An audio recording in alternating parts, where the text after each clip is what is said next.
Amis dans le Seigneur, Shalom. Aujourd'hui, lundi 3 novembre 2025, nous allons prendre pour notre partage l'évangile de Saint Luc et nous allons prendre le chapitre 14 du verset 12 au verset 14.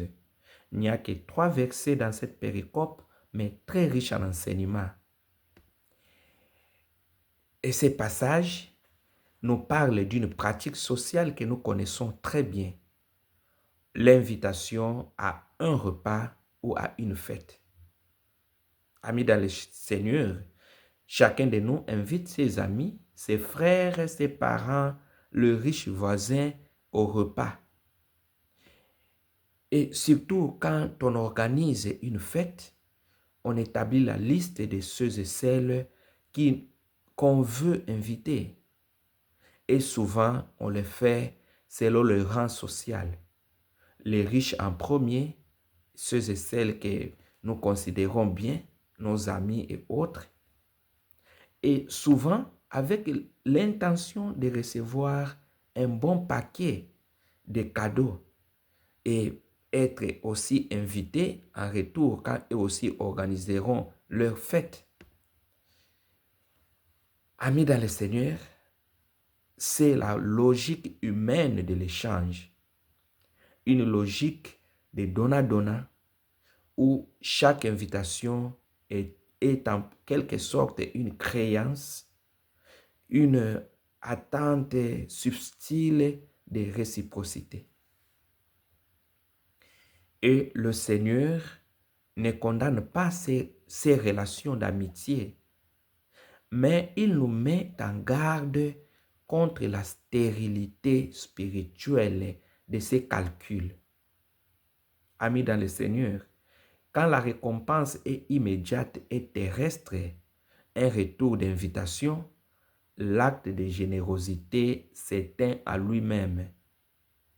Cela devient l'acte de l'homme qui s'auto-suffit. Cette péricope est un évangile du rien en retour. Le Christ, ami dans le Seigneur, nous propose un déplacement radical en nous invitant à accueillir les pauvres, les estropiés, les boiteux, les aveugles, et j'en passe. Ce ne sont pas seulement les plus démunis, ce sont ceux et celles qui n'ont rien à offrir en retour. Ils ne peuvent nous rendre l'invitation. Ils n'augmenteront pas notre prestige social. Car, dit le Seigneur, heureux seras-tu parce qu'ils n'ont rien à te donner en retour.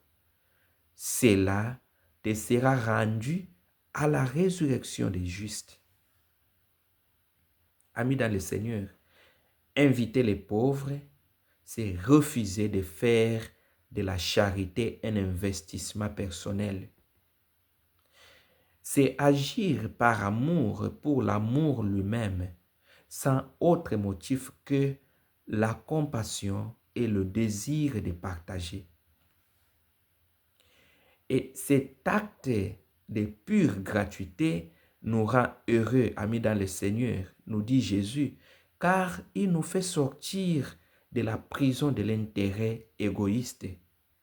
Il nous rend semblables à Dieu, dont l'amour pour nous est une grâce totalement imméritée, un don sans condition.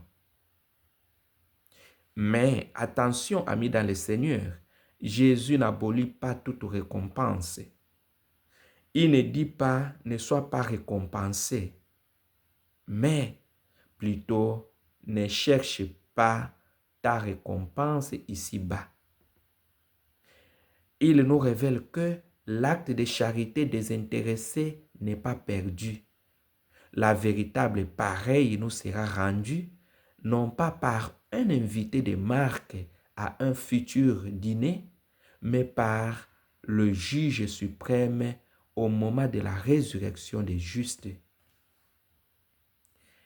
C'est la promesse d'une récompense divine et éternelle, incommensurablement supérieure à toute récompense terrestre, amis dans le Seigneur, en ouvrant notre table à ceux et celles qui n'ont rien.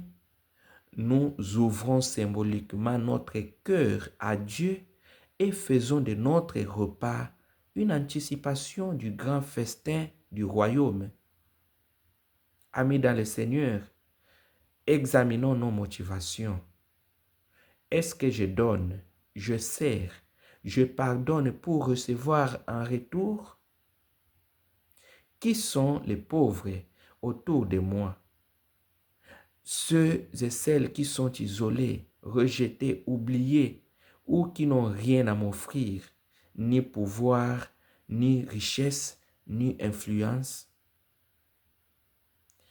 Amis dans le Seigneur, osez le geste désintéressé, confiant que l'amour donné gratuitement trouve son sens et sa plénitude dans le regard de Dieu, qui ne nous doit rien, mais nous donne tout.